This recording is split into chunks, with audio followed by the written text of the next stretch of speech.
Ulaika humul mu'minuna haqqan. Ya, mereka itulah orang-orang mukmin yang sebenar-benarnya. Lahum darajatun, dia akan diberikan derajat yang tinggi nanti di sisi Allah Subhanahu wa taala. Wa maghfiratun, dan Allah taala memberikan ampunan kepada mereka. Wa rizqun karim, dan Allah taala akan memberikan rezeki yang mulia, rezeki yang barokah dari Allah Subhanahu wa taala. Masya Allah. Orang yang menjalankan beberapa poin tadi, 5 hal tadi. Pertama adalah idza dzukirallahu wajilat qulubuhum, apabila disebut nama Allah bergetar hatinya. Wa iza tuliyat alaihim ayatu zadatuhum imanan, kalau dia baca Quran bertambah imannya.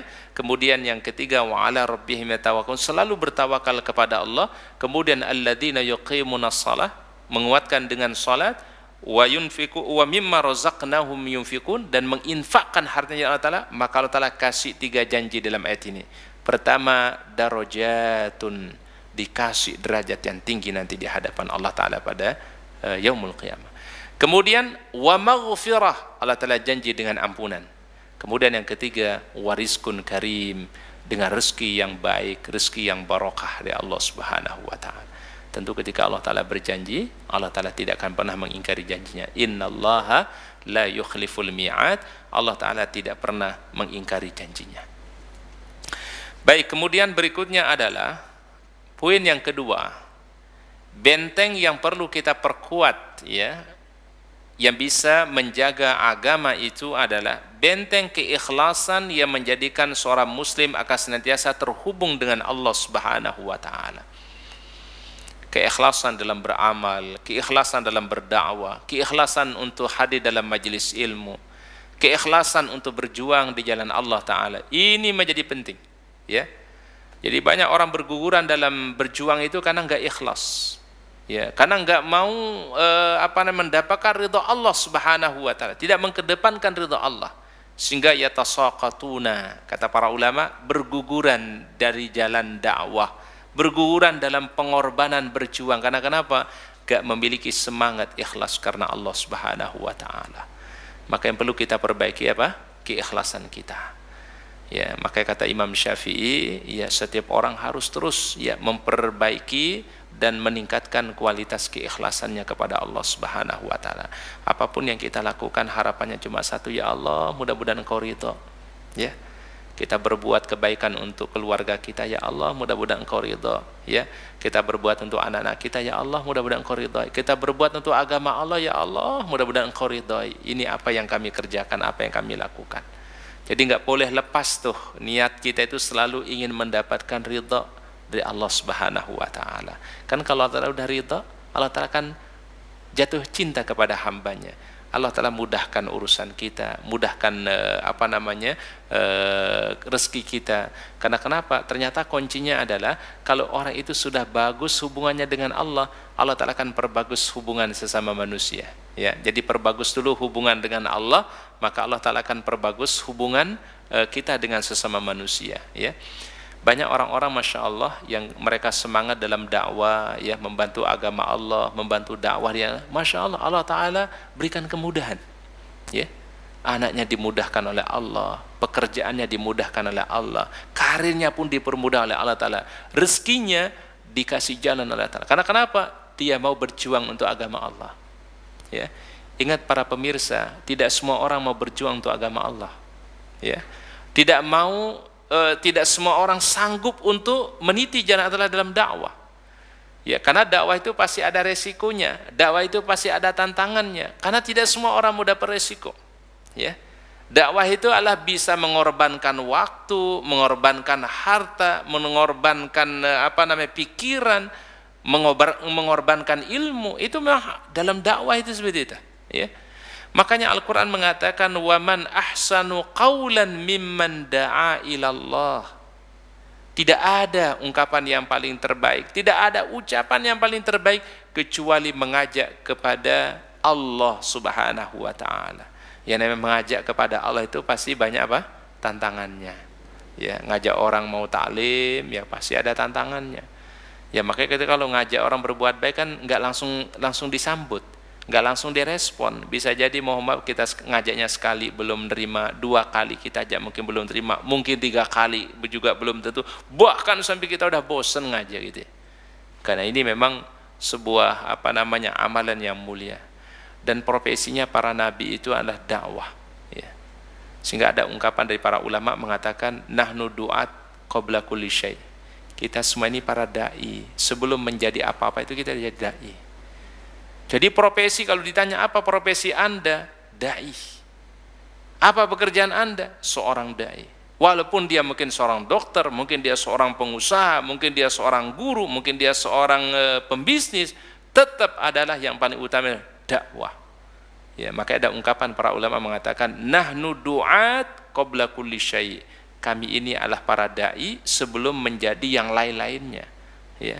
Walaupun profesi kita dokter, profesi kita pengusaha, profesi kita guru, tetap itu adalah profesi kita apa? Yang paling utama apa? Dakwah, dai. Apa itu dai? Mengajak kepada jalan Allah Subhanahu wa taala. Mengingatkan ya kepada kebaikan, ya. Dan kita semua dai, minimal dai untuk siapa? Untuk keluarga kita, ya. Seorang suami menjadi dai untuk istri, untuk anak-anaknya. Seorang istri, ya, istri soleha itu menjadi dai untuk siapa? Untuk suaminya, untuk anak-anaknya. Jadi profesi yang paling terbaik itu adalah profesi dakwah, ya. Pekerjaan yang paling terbaik itu pekerjaan dakwah, ya. Dan insya Allah mudah-mudahan harapannya adalah kita akan mendapatkan pahala daripada dakwah yang kita lakukan. Maka ada satu hadis Rasulullah SAW, Masya Allah, ad-dalu alal khairi kafa'ilihi, ya, ad-dalu alal khairi kafa'ili. Siapa yang menunjukkan kepada satu kebaikan, maka dia dapat pahala seperti orang yang mengerjakannya tanpa dikurangi sedikit pun Allah. Melalui dakwah al-hujjah ini, berapa banyak orang yang sudah tercerahkan dengan dakwah Islam, berapa banyak orang yang sudah alhamdulillah mendapatkan hidayah dari Allah Ta'ala melalui kajian-kajian al-hujjah. Maka ini adalah sesuatu yang paling baik. Sampai kata Rasul, ad-dalu alal khairi kafa'ilihi. Siapa yang berkontribusi dalam dakwah ini, dia mendapatkan pahala seperti orang yang mengerjakannya tanpa dikurangi sedikit pun oleh Allah. Kalau nanti dari kajian di al-hujjah banyak orang yang semangat qiyamul lail, banyak orang yang semangat melakukan amal soleh, maka kita akan kebagian pahala dari mereka tanpa dikurangi sedikit pun oleh Allah. Ini Masya Allah. Umur kita sedikit, para pemirsa. Umur umat Nabi ini berapa? Ada 60 sampai 70. Sedikit yang sampai usia 70. Maka kalau ingin umur kita itu maksimal, umur kita mau barokah, maka kita harus terlibat di dalam dakwah. Apa yang bisa kita lakukan dalam dakwah ini? Sesuai dengan kemampuan kita. Yang punya ilmu dengan ilmunya, yang punya ide pemikiran dengan pemikirannya, yang punya harta dengan hartanya, yang punya jabatan dengan jabatannya. Yang penting dalam rangka menolong agama Allah. In tansurullaha yansurkum. Kalau engkau benar-benar menolong Allah, pasti Allah Ta'ala akan menolong kalian. Jadi usah sampaikan banyak orang diberikan kemudahan rezekinya, kemudahan pekerjaannya, kemudahan profesinya. Karena kenapa? Ia selalu memikirkan dakwah Islam. Selalu dalam benaknya itu bagaimana Islam ini maju, bagaimana Islam ini ditegakkan, bagaimana Islam ini tersebar. Itu terus ada dalam pikirannya. Jadi orang mukmin itu yang dipikirkan, mohon maaf, bukannya sekedar keluarga. Bukan seorang suami hanya memikirkan istri, memikirkan anak-anak, atau mungkin hanya sekedar memikirkan menambah misalnya, ya, bukan hanya itu, ya, tapi yang dipikirkan itu dakwah, ya, dakwah, bagaimana Islam bisa tersebar, bagaimana Islam bisa ditegakkan, bagaimana umat tercerahkan, ya. Kita mohon maaf kalau di kota mungkin kita rasakan dakwah Islam ini luar biasa, tapi banyak tempat-tempat mohon maaf yang sangat jauh dari kota, mereka tidak tersentuh dengan dakwah, tidak tersentuh dengan kajian, tidak tersentuh dengan nasihat-nasihat. Siapa yang bertanggung jawab itu kalau bukan kita semua, ya. Oleh karenanya dakwah ini adalah harus dilakukan secara jama'i, ya, harus dilakukan secara kolektif, berjamaah.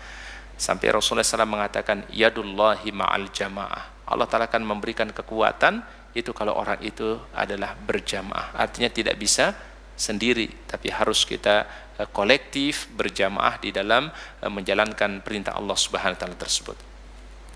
Allah Subhanahu wa taala firmankan mengenai keikhlasan dalam berdakwah, dalam berjuang dalam surat Al-Baqarah ayat 5, "Wa ma umiru illa liya'budullaha mukhlishina lahuddin hunafa'a wa yuqimus shalah wa yu'tuz zakah wa dzalika dinul qayyimah."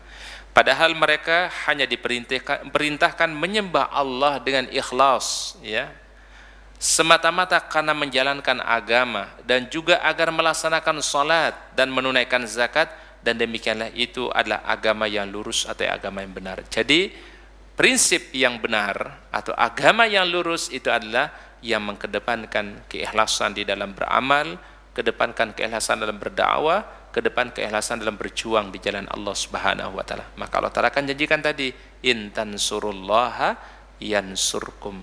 Kalau engkau menolong agama Allah, pasti Allah Taala akan memberikan kemudahan dan pertolongan untuk kalian semua.